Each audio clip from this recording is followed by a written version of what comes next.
I saw Becca at the dollar store. Poor Becca. Thank you for listening to me. I don't think she gets on YouTube. I bet she knows.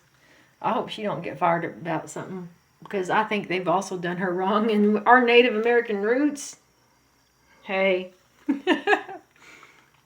I'm feeling a lot better about whatever did or didn't happen because I know some of the stuff he wasn't lying about that they did fake to make it look like he was playing with the band.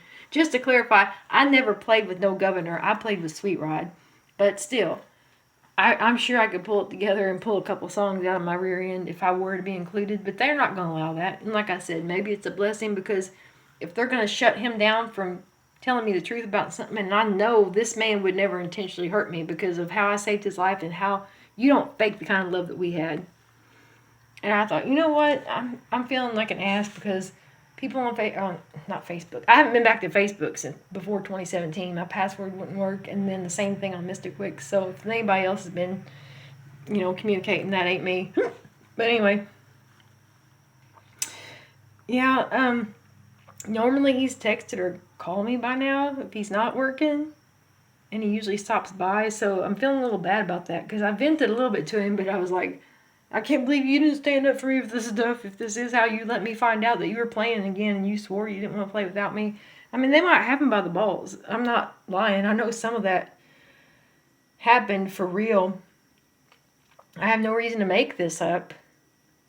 I saw things actually being changed in my communications. And I understand why when they get just a portion of this or me with a little bit of beer, yeah, you might get the wrong impression because usually the person, if they're calling attention to themselves and they're drinking, they're usually the aggressor or the person that started stuff. This is not the case. I'm doing this just to chill the hell out because it's my right to. I'm not under any obligation not to drink. I never have been.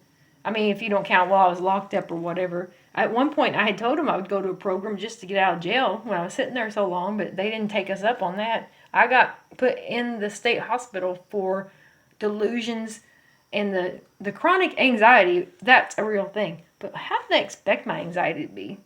I mean, I have this anxiety disorder. I was arrested twice, dragged out of my house. I mean, the things that happened without a warrant on other people's lives who have since admitted to some of the things being done wrong and some of them more than that. That's a lot, even if you didn't have an underlying anxiety disorder. So, why not? Maybe YouTube is going to have some sort of total epiphany.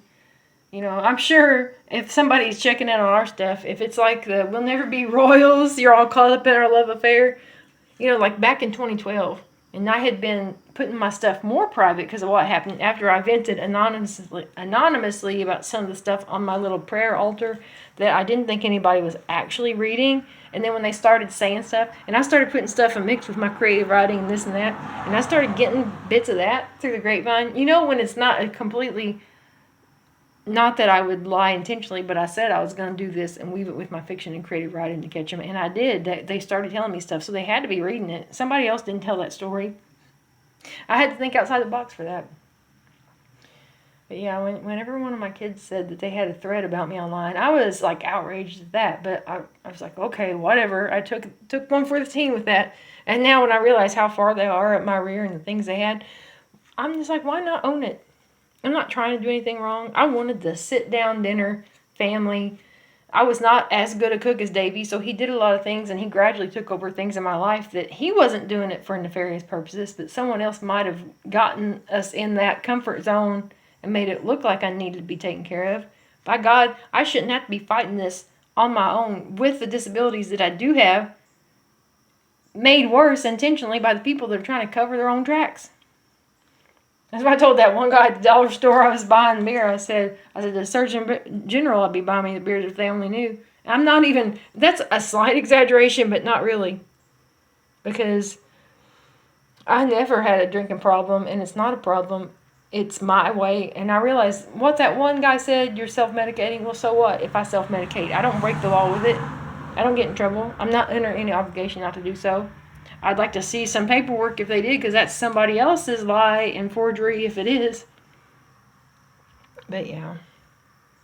Yeah, it's kind of like, this is probably not a coincidence that he hasn't called or I'm not hearing from him yet. I don't think he's working late, unless he was sick. When I got home, the kitty is actually, poor little Johnny Cash, I named the cat Johnny Cash, he's laying in the kitty litter box that I rigged. I'm going to have to go find the other. They didn't have any kitty litter boxes at Dollar General. That's the other reason I went. I wasn't sure about buying the beer, and I thought, why not? I mean, I could be trying to do other things and do something illegal, drugs or whatever, or more hardcore prescription. I'm not. I try to do what I needed to do to make my little world cohesive and to make myself able to tolerate the things. But when I don't tolerate it, it doesn't mean I'm an axe murderer. It means you might overhear me cuss and vent, oh, that's the worst thing that's ever happened in this world. Just kidding.